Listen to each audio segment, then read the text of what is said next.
చేసి పాలమూరు గడ్డ పట్ల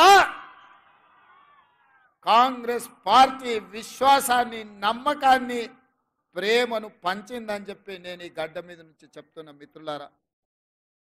మిత్రులారా ఇవాళ ఆలోచన చేయండి. మా తాతలు ముత్తాతలు ముఖ్యమంత్రులు కాదు. మా తాతలు ముత్తాతలు లక్షల కోట్ల రూపాయలు నాకు ఇయ్యలే.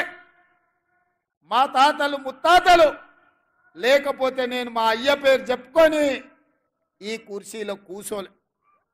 మీకందరికీ తెలుసు 2006లో సామాన్యమైన కార్యకర్తగా ఆనాడు ప్రజలలో ఉండాలి, పాలమూరును అభివృద్ధి చేయాలి, ఈ పాలమూరు బిడ్డలకు అండగా ఉండాలి, వలసలు ఆగాలి, ఆత్మహత్యల్ని ఆపాలి అన్న ఆలోచనతోని చాలా మంది వద్దన్నా, ఎందుకు నీకు రాజకీయాలు, స్వతంత్ర అభ్యర్థిగా నిలబడితే గెలవడం కష్టమని సూచన చేసినా ఎక్కడో ఒక దగ్గర ప్రయత్నం మొదలు పెట్టాలి. ఎంత దూరం నడవాలన్నా, సప్త సముద్రాలు దాటాలన్నా మొదటి అడుగు వేయాల్సిందే కదా.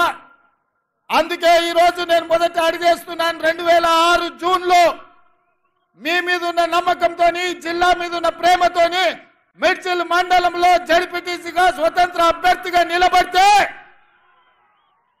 మిడ్చిల్ మండల ప్రతి పౌరుడు, ప్రతి కార్యకర్త అండగా నిలబడి ఆనాడు స్వతంత్ర జడ్పీటీసీగా నన్ను గెలిపించారు.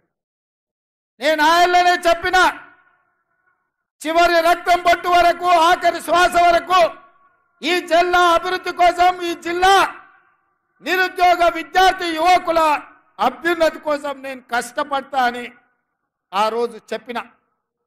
ఆ ఎల్లా ఎవరం మనం అనుకోలే. రేవంత్ రెడ్డి ఏమవుతాడు, రేవంత్ రెడ్డి ఏమి కాడు అని ఎవరు ఆలోచన చేయలే.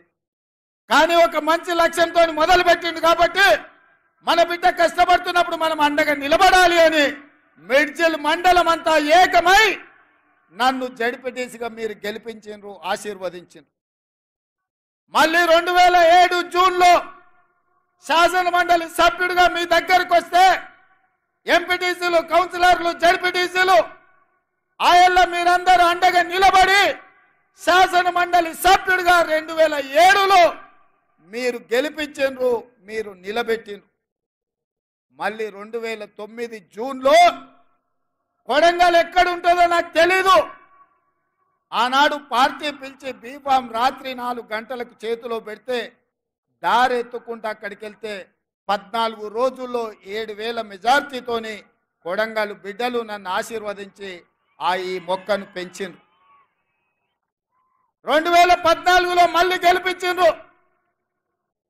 అదే విధంగా మూడవసారి దేశంలోనే పెద్ద పార్లమెంటు నియోజకవర్గం నరేంద్ర మోడీ, అమిత్ షా పార్లమెంటు నియోజకవర్గాలు కలిపిన నా మల్కాజ్గిరి పార్లమెంటులో సగానికంటే ఎక్కువ కాదు.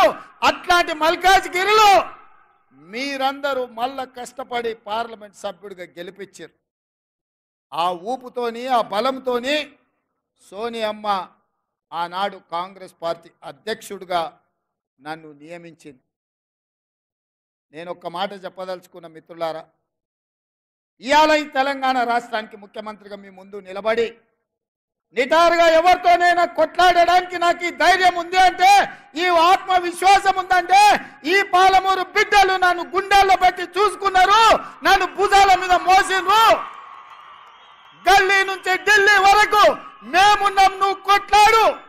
అది మోడీ అయినా సరే, కేడీ అయినా సరే, బిల్లా అయినా సరే, రంగా అయినా సరే, ఎవడినైనా నువ్వు ఎదురొడ్డి నిలబడు, తొడగొట్టి పడగొట్టు అని మీరు చెప్పిండ్రు. కాబట్టి ఇవాళ ఈ ఆత్మవిశ్వాసంతో నిన్న మొన్న నరేంద్ర మోడీ గారి మీటింగ్లో కూడా నా రాష్ట్రానికి నువ్వు నిధులు ఇవ్వాల్సిందే, అభివృద్ధికి సహకరించాల్సిందే.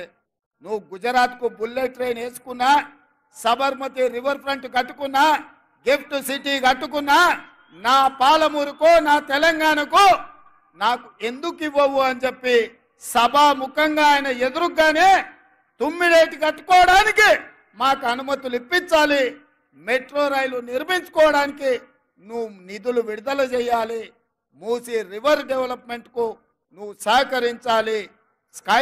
స్కైవేలు ఫ్లైఓవర్లు కట్టుకోవడానికి